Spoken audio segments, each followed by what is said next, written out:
Di analisis mendalam kita. Oke, hari ini kita mau bongkar The 8 Habit from Effectiveness to Greatness dari Stephen Covey. Kita pakai rangkuman analisis komprehensif yang udah Anda siapkan. Nah, pertanyaan besarnya nih, kenapa sih 7 kebiasaan yang udah terkenal banget itu, dirasa nggak cukup sama Covey? Apa bedanya efektif sama agung yang dia maksud? Nah, ini menarik ya.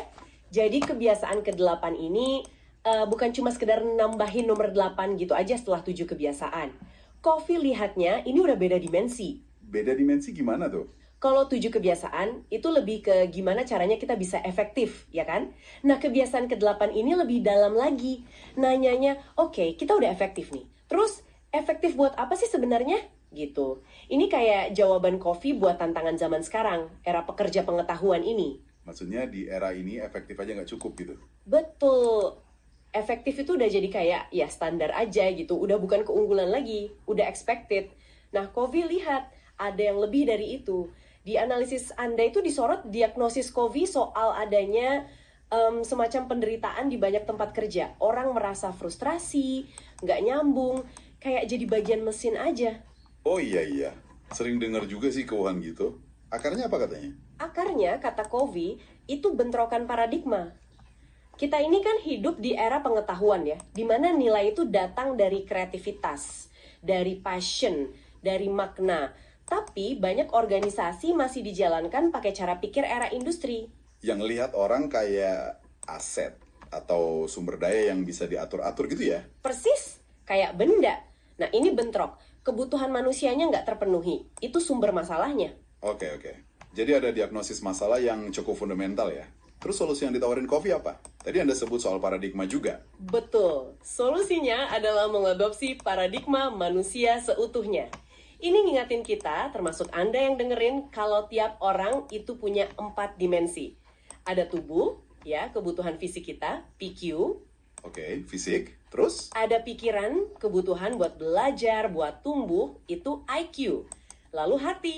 Nah, ini soal hubungan, rasa memiliki, EQ. Dan yang terakhir, jiwa. Ini kebutuhan akan makna, kontribusi, SQ. Tubuh, pikiran, hati, jiwa. PQ, IQ, EQ, SQ. Lengkap ya? Iya, lengkap. Nah, Covey bilang, kalau kita bisa menyentuh keempat-empatnya, potensi terbaik seseorang baru bisa keluar. Seringnya kan tempat kerja fokus di IQ, mungkin sedikit EQ. PQ sama SQ sering ketinggalan. Padahal itu penting banget buat motivasi jangka panjang. Anda dan inspirasi orang lain untuk menemukan suara mereka. Bisa dijelasin dikit nggak? Suara ini maksudnya apa sih berdasarkan analisis Anda? Suara ini bisa dibilang kayak panggilan unik Anda. Titik manis gitu. Tempat bertemunya 4 hal penting dalam diri Anda. 4 hal? Apa aja tuh? Pertama, bakat alami Anda. Apa sih yang Anda jago lakuin? Kedua, gairah. Apa yang bikin Anda semangat 45 gitu. Ketiga, kebutuhan. Apa yang dibutuhin sama dunia atau paling nggak lingkungan sekitar Anda.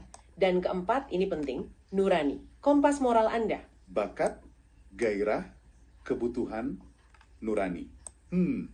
Kenapa nurani ditekankan banget? Nah, ini dia kuncinya. Menurut Covey, 3 yang pertama itu bisa bikin Anda sukses. Karir bagus, materi cukup, tapi nurani inilah yang membedakan antara sekedar sukses dengan apa yang dia sebut keagungan. Keagungan. Jadi sukses yang ada maknanya, ada prinsipnya gitu ya, bukan cuma soal pencapaian doang. Tepat sekali, sukses yang nggak cuma buat diri sendiri, tapi juga ngasih kontribusi positif, selaras sama nilai-nilai yang benar. Oke, terus katanya kita punya karunia bawaan ya, buat nemuin suara ini. Gimana Covey ngelihat ini sebagai panduan praktis buat kita, buat Anda yang lagi dengerin? Iya, Covey percaya kita semua itu dibekali modal dasar. Pertama, kita punya kebebasan memilih respon. Kita nggak harus jadi korban keadaan. Kedua, ada prinsip-prinsip universal, kayak keadilan, integritas, itu nyata adanya. Ketiga, ya 4 kecerdasan tadi, PQ, IQ, EQ, SQ. Modal dasar yang kuat ya sebenarnya. Betul. Nah, untuk mengaktifkan atau mengekspresikan suara itu, kita perlu 4 hal lagi. Visi, pakai pikiran buat ngebayangin kemungkinan. Disiplin, pakai tubuh buat mewujudkan visi itu. Gairah, pakai hati buat jadi bahan bakarnya. Dan terakhir, nurani, pakai jiwa sebagai pemandu arahnya. Jadi ini bukan teori ngawang-ngawang, tapi bisa jadi kerangka kerja buat bertindak. Paham, paham. Jadi nemuin suara pribadi itu langkah awal yang penting. Tapi kan tadi mantranya ada dua bagian ya. Bagian keduanya, soal menginspirasi orang lain itu gimana? Ini relevan banget nih buat siapa aja yang pengen punya pengaruh. Entah punya jabatan atau enggak. Tepat sekali. Bagian kedua ini masuk ke ranah kepemimpinan. Dan Covey menegaskan, kepemimpinan itu pilihan, bukan sekedar posisi atau jabatan. Siapapun bisa memilih jadi pemimpin.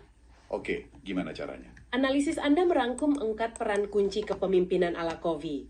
Pertama, menjadi teladan. Ini pondasinya. Bangun kepercayaan lewat karakter dan kompetensi Anda. Orang percaya dulu sama Anda, baru mau ikut. Masuk akal. Karakter dan kompetensi. Lalu? Kedua, merintis jalan. Ini soal visi. Bantu orang lain melihat tujuan bersama, arah yang mau dituju. Ketiga, menyelaraskan. Nah ini penting. Pastikan semua sistem, struktur, proses kerja itu mendukung tujuan tadi. Jangan sampai sistemnya malah ngelawan arah tujuan. Sering kejadian tuh, sistemnya nggak mendukung. Oke, yang keempat. Memberdayakan. Ini tentang melepaskan potensi orang lain. Kasih kepercayaan, kasih otonomi, biar mereka bisa berkontribusi maksimal pakai suara mereka masing-masing. Jadi, kalau Anda ingin punya pengaruh positif, 4 peran ini kerangka yang sangat berguna. Oke, kerangka yang kuat ya. Tapi, seperti biasa, nggak ada karya yang sempurna kan? Pasti ada kritik juga buat buku ini. Analisis Anda nyinggung beberapa. Apa aja sih yang biasanya jadi sorotan? Iya, betul. Ada beberapa kritik yang memang sering muncul. Misalnya, ada yang merasa beberapa konsepnya itu agak mengulang dari Seven Habits. Terus ada juga yang bilang terlalu banyak pakai cerita atau anekdot, kurang didukung data riset empiris yang kuat. Soal bukti empiris ya. Ada lagi? Mungkin yang cukup signifikan juga, fokus Covey yang besar banget pada pilihan dan tanggung jawab individu, itu kadang dikritik karena dianggap sedikit, yang mengabaikan hambatan-hambatan struktural atau sistemik yang nyata. Maksudnya gimana tuh? Ya, misalnya kalau seseorang berada dalam kondisi sosial ekonomi yang benar-benar membatasi pilihannya, sekedar disuruh proaktif atau temukan suaramu, mungkin terasa kurang membumi atau kurang lengkap solusinya. Jadi ada faktor eksternal yang mungkin kurang dapat porsi di buku ini. Ini perspektif yang penting juga buat kita pertimbangkan. Oke, jadi ada catatan kritis soal itu ya. Tapi meskipun ada kritik, analisis Anda juga menyimpulkan kalau gagasan intinya tetap relevan banget kan ya? Bahkan mungkin makin relevan sekarang. Oh, sangat relevan. Ide utamanya soal kepemimpinan yang berpusat pada manusia, soal pentingnya membangun kepercayaan, soal pencarian makna dalam kerja dan hidup, itu nggak ada matinya. Malah makin dibutuhkan sekarang. Kenapa makin dibutuhkan? Ya, kita lihat aja sekarang. Prinsip-prinsip kayak pemberdayaan, punya tujuan bersama, shared purpose, membangun trust, itu justru jadi kunci sukses banyak organisasi yang inovatif dan disukai karyawannya hari ini. Perusahaan-perusahaan yang maju itu seringkali bukan cuma karena teknologinya canggih, tapi karena mereka berhasil menciptakan lingkungan yang benar-benar ngerangkul manusia seutuhnya tadi. Keempat dimensinya disentuh. Jadi kalau kita tarik benang merahnya nih buat pendengar kita, The Eight Habit ini intinya apa sih? Semacam ajakan gitu ya? Iya, ini semacam ajakan buat kita semua, buat Anda, untuk nggak berhenti di sekedar bertahan hidup atau sekedar jadi efektif, tapi melangkah lebih jauh. Menuju apa tadi? Keagungan ya? Iya, menuju keagungan.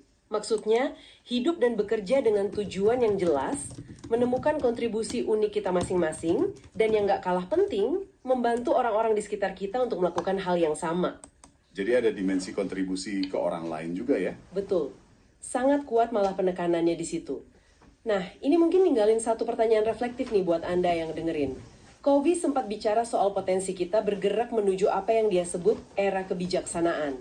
Era kebijaksanaan? Apa tuh? Era di mana pengetahuan dan kemampuan kita itu nggak cuma dipakai buat kepentingan diri sendiri atau sekedar efisiensi, tapi dipandu oleh tujuan yang lebih tinggi, oleh prinsip-prinsip untuk kebaikan bersama.